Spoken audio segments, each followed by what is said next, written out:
Simple interest అనే topic మొత్తం కూడా ఒకే ఒక ఫార్ములా మీద బేస్ అయి ఉంటుంది. I ఈజ్ ఈక్వల్ టు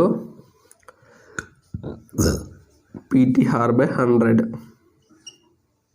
ఓకేనా? I ఈజ్ ఈక్వల్ టు వడ్డీ, T ఈజ్ ఈక్వల్ టు కాలము, R ఈజ్ ఈక్వల్ టు వడ్డీ rate, P is equal to అసలు. ఇది ఒక ఫార్ములా మాత్రమే సింపుల్ ఇంట్రెస్ట్ అనే టాపిక్ నుండి ఇది ఒకే ఒక ఫార్ములా ఉంది. ఈ ఫార్ములాను బేస్ చేసుకొని మనం సమ్స్ చేస్తాం. అదేవిధంగా అదే సమ్కి షార్ట్ కట్స్ కూడా అప్లై చేస్తాం. అదేవిధంగా ఫస్ట్ క్వశ్చన్ చూడండి. అసలు 800పై సంవత్సరానికి 4% వడ్డీ రేట్ చొప్పున 2 సంవత్సరాలకి ఎంత బారు వడ్డీ అగునా అన్నాడండి. అసలు is equal to P is equal to 800, R is equal to 4% చొప్పున 2 సంవత్సరాలకు T ఈజ్ ఈక్వల్ 2 years అయ్యే బారు వడ్డీ ఎంత అన్నాడండి. ఐని కనుక్కోమండి.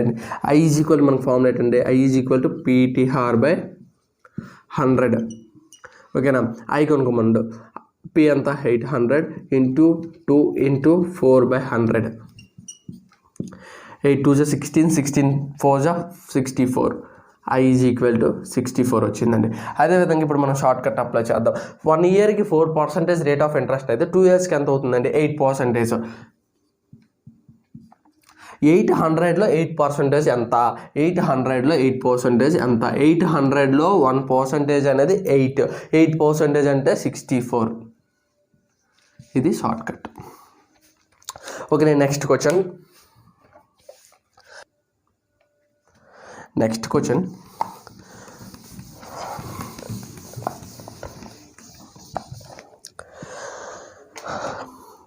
మూడు సంవత్సరాల 4 నెలలకు సంవత్సరానికి 1/4% వడ్డీ రేటు చొప్పున సామాన్య వడ్డీ రూ. 350 అయినా అసలు ఎంత అన్నాడండి. ఇప్పుడు T is equal to 3 years 4 months. అదేవిధంగా R is equal to 1/4%. I is equal to 350 అయినా Pని కనుక్కోమండి. మనం కనుక్కోమంది P. ఇప్పుడు I is equal to PTR/100 అనేది ఫార్ములా. ఇప్పుడు I ఇచ్చేసాడు. I is equal 350. P ఎంత? P కనుక్కోమండు. Into T is equal 3 years 4 months అంటే 3 years 4 అంటే 3 1/3 years. 3 1/3 years. 3 1/3ని ఎలా రాయొచ్చు అండి? 10/3గా రాయొచ్చు. 10/3 into R is equal to 5 1/4. 5 1/4ని ఎలా రాయొచ్చు అండి? 5 4 20, 20 + 1 21, 21/4/100.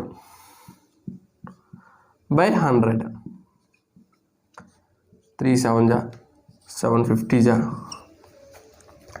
0కి 0కి పోయింది. P ఈజ్ ఈక్వల్ టు 2000 వస్తుందండి. P ఈజ్ ఈక్వల్ టు అసలు అనేది P1000 అనేది ఇది ఫార్ములా ప్రకారం వచ్చింది. అదేవిధంగా మనం షార్ట్ కట్ ప్రకారం వెళ్దామండి. 1 yearకి రేట్ ఆఫ్ ఇంట్రెస్ట్ అనేది 21/4 అయితే 1 yearకి 21/4 అయితే 3 1/3 3 years 4 monthsకి ఎంత అవుతుందండి? 21/4 ఇంటూ 10/3 ఈజ్ ఈక్వల్ టు 350 అయితే 100 ఎంత అని అడిగాడండి. ఇదే 3 7 10కి 10కి పోయింది అంటే 100 ఈజ్ ఈక్వల్ టు 2000 అవుతుందండి. ఇది షార్ట్ కట్. అదేవిధంగా నెక్స్ట్ క్వశ్చన్.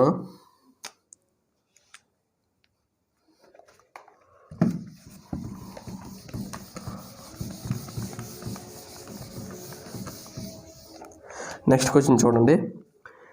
800కు సంవత్సరానికి 6% వడ్డీ రేటు చొప్పున సామాన్య వడ్డీ 960 అయినా అప్పు తీసుకున్న కాలం ఎంత అని అడిగాడండి. ఇప్పుడు P ఈజ్ ఈక్వల్ టు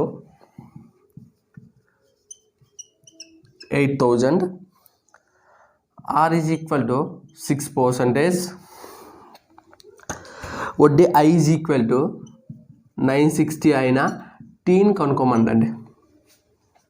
ఓకేనా, 960 ఐ ఈజ్ ఈక్వల్ టు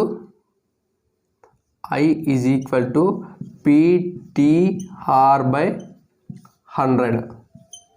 ఓకేనా, ఐ ఈజ్ ఈక్వల్ ఎంత అండి 960 is equal to P into 8000 into టీనే కొనుక్కోమండి మనకి ఇంటూ 6/100. 20 పోయిందండి, 0 పోయింది, 8 12 6 2 T is equal to 2 years అనేది ఇది ఫార్ములా ప్రకారం వచ్చిందండి. T ఈజ్ ఈక్వల్ 2 years అనేది ఇది ఫార్ములా ప్రకారం మనకి ఇక్కడ వచ్చింది. అదేవిధంగా ఇక్కడ షార్ట్ కట్ చూడండి. ఇప్పుడు 1 yearకి 6% అంటే ఇప్పుడు 8000లో 960 అనేది ఎంత పర్సెంటేజ్ అనేది 8000లో 960 అనేది ఎగ్జాక్ట్గా 12%. ఓకేనా, ఇప్పుడు 1 yearకి 6% అయితే 12% అవ్వాలంటే ఎన్ని ఇయర్స్ పడుతుంది? 2 years పడుతుంది. 8000లో 960 ఎలా చెప్పానంటే 12% అనేది 10% అనేది 800. 8000లో 10% అనేది 800. 1% అనేది 80 into 2 160. 800 plus 160 is equal to 960.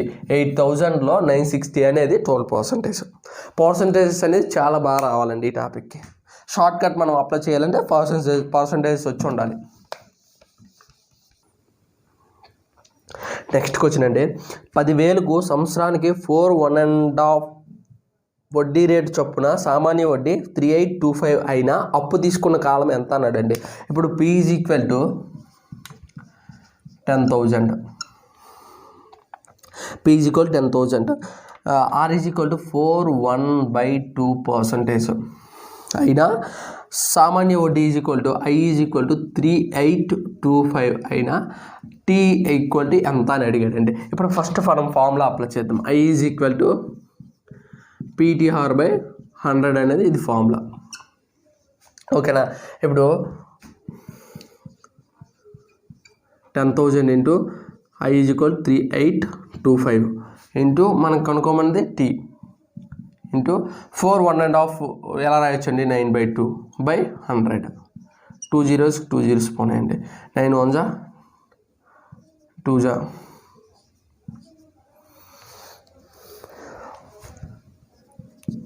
Okay.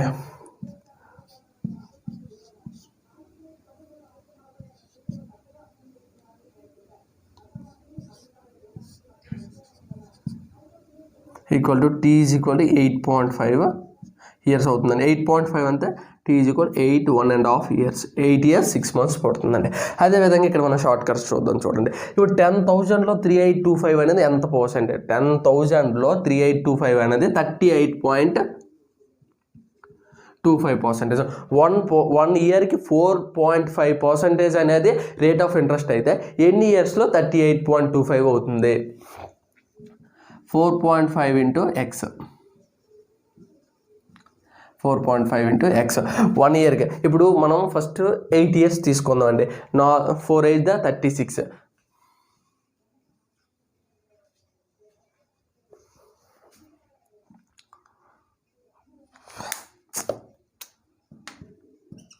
36 అనేది 4 8. ఇంకా ఎన్ని ఉన్నాయండి? ఆఫ్లు ఉన్నాయి. 1/2 ఇంటూ 8 ఈజ్ ఈక్వల్ టు 2 అవుతుంది. ఇక్కడికి 38 అవుతుందండి. అంటే 8 ప్లస్ అవుతుంది. ఇక్కడ 8 అంటే 38 అవుతుంది. ఇంకా 0.25 రావాలంటే ఇంకా మనకి 8 ప్లస్ 8 years ప్లస్ అవుతుంది. ఆప్షన్స్లోకి వెళ్ళండి. 8 years ప్లస్ ఏ ఆప్షన్ ఉంటే ఆప్షన్ ప్లస్. 8 yearsకి ప్లస్ 9 yearsకి మధ్యన ఉండాలండి ఆప్షన్. ఇది ఆప్షన్ వెరిఫికేషన్ ప్రకారం చేసుకోవచ్చు. అదేవిధంగా నెక్స్ట్ క్వశ్చన్,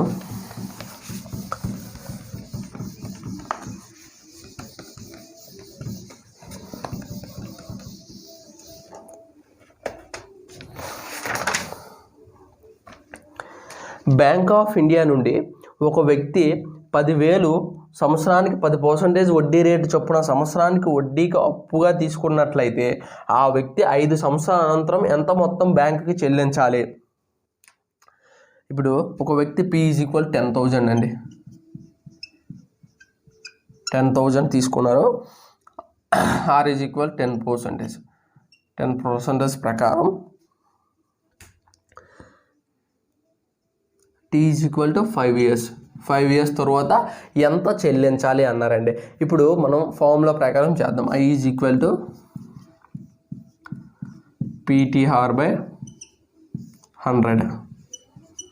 ఓకేనా. ఇప్పుడు I = P ఎంత అండి, 10,000 into T 5 years into R/100. 20 పోయింది. I = 5,000 అవుతుందండి. I = 5,000 కానీ అతను బ్యాంక్కి ఎంత మొత్తం చెల్లించాలని అడిగాడండి. ఇప్పుడు తీసుకున్న అసలు 10,000 ప్లస్ వడ్డీ ప్లస్ అసలు మొత్తం కలిపి కట్టాలి కదండి. A = P + I అంటే 10,000 ప్లస్ 5,000 = 15,000 అతను పే చేయాలి. ఇప్పుడు షార్ట్ కట్ చూడండి. ఇప్పుడు 1 yearకి రేట్ ఆఫ్ ఇంట్రెస్ట్ అనేది 10% అయితే 5 yearsకి ఎంత అవుతుందండి, 50. 10,000లో 50% ఎంత అండి. ఇప్పుడు 10,000లో 50% అనేది 100% 10,000 అయినప్పుడు 50% అనేది 10,000లో ఆఫే కదండి, అంటే 5,000. ఈ 5,000 అనేది ఇంట్రెస్ట్ ప్లస్ అసలు = మొత్తం కదా. A = P + I అంటే 10,000 ప్లస్ 5,000 = 15,000. ఓకే, నెక్స్ట్ క్వశ్చన్ అండి. ఎంతో అసలుపై 5% వడ్డీ రేటు చొప్పున 5 సంవత్సరాలకు 2,500 మొత్తం అగును అన్నాడండి. ఎంత అసలుపై. ఇప్పుడు P అనేది మనకు తెలియదు, R = 5%. I = 5% చొప్పున 5 సంవత్సరాలకు T = 5 సంవత్సరాలకు ఎంత మొత్తం అగును A = ఎంత అవుతుంది అన్నాడండి. ఇప్పుడు A ఇచ్చేసాడు. A = 2,500 ఇచ్చేసాడు. అయినా ఇప్పుడు మనం కనుక్కోమంది ఎంత అంటే P. ఇప్పుడు 1 yearకి రేట్ ఆఫ్ ఇంట్రెస్ట్ అనేది 5% అయినప్పుడు 5 yearsకి ఎంత అవుతుంది, 25 అనేది వడ్డీ. I = 25% అనేది వడ్డీ. ఇప్పుడు P = 100%. A = P + I అంటే A = 125%. 125% అనేది మనకి ఇక్కడ ఇచ్చేసాడు 2,500. అయినా 100 ఎంత,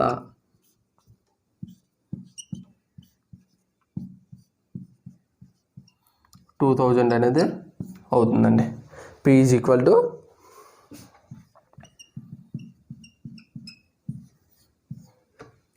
ఓకేనా. Next some.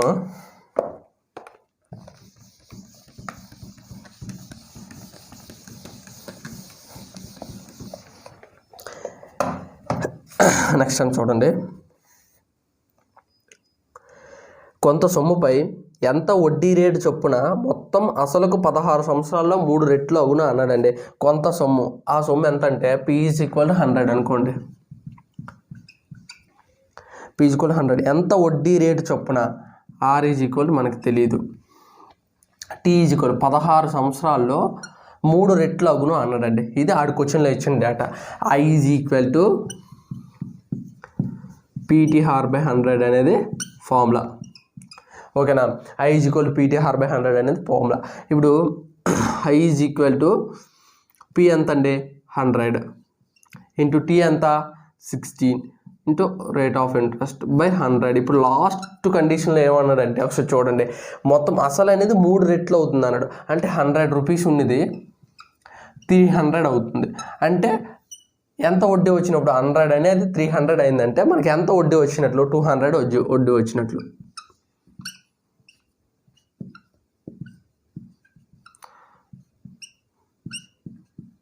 R = 12.5%. Rate of interest అనేది 12.5%.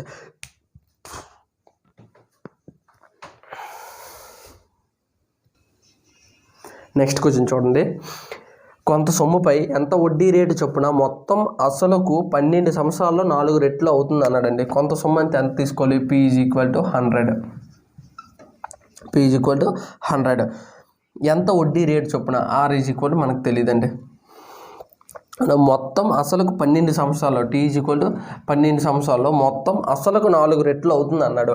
అంటే I = PTR/100. ఓకేనా? ఇప్పుడు P = ఎంత? 100 ఇంటూ T = ఎంత? 12 years. R మనం కనుక్కోవాలండి బై 100. ఏమన్నాడంటే లాస్ట్ కండిషన్లో అసలుకు 4 రెట్లు అవుతుంది అన్నాడండి. మొత్తం అనేది అసలుకు 4 రెట్లు అవుతుంది అన్నాడండి. ఇప్పుడు అసలు 100, మొత్తం ఎంత అయింది? 400 అయింది. అంటే మనకు వచ్చిన వడ్డీ ఎంత? 300. ఇప్పుడు నీ దగ్గర 100 రూపాయలు ఉందండి, దానికి 12 సంవత్సరాలు వడ్డీకి ఇచ్చావు, అది 400 రూపాయలు అయింది. అంటే నీకు ఎంత వడ్డీ వచ్చినట్లు? 300 వడ్డీ వచ్చినట్లు. 6 2 6 5 R = 25% అనేది అవుతుందండి. ఓకేనా? ఓకే, నెక్స్ట్ క్వశ్చన్ అండి. 5% వడ్డీ రేటుతో సామాన్య వడ్డీ అనేది అసలులో 40% కావడానికి ఎంత కాలం పడుతుంది అన్నాడండి. ఇప్పుడు R = 5% వడ్డీ రేటుతో సామాన్య వడ్డీ అనేది అసలులో 100% అనేది. P = 100 అనుకోండి. ఎంత కాలం పడుతుందని టీని మనల్ని కనుక్కోమన్నాడు. ఇప్పుడు I = PTR/100. I మనకు తెలీదు, P అనేది 100 ఇంటూ T అంటే టీని మనం కనుక్కోవాలి. 5/100 అనేది ఏమన్నాడంటే ఒక కండిషన్ లాస్ట్లో చూడండి, అసలులో వడ్డీ అనేది అసలులో 40% కావాలన్నాడు. ఇప్పుడు అసలు ఎంత? 100. ఇందులో 40% ఎంత అండి? ఇందులో 40% అంటే 40 రూపీస్. 100లో 40 అంటే 40% అంటే 40 రూపీస్. ఇప్పుడు 100 రూపాయలు అనేది 5 సంవత్సరాల్లో 40 రూపాయలు వడ్డీ రావడానికి ఎంత కాలం కావాలని అడిగాడండి. 100కి 100 పోయింది, 5 8 అంటే T = 8 yearsలో 100 రూపీస్ మీద 40 రూపీస్ వడ్డీ వస్తుందని అర్థం అండి.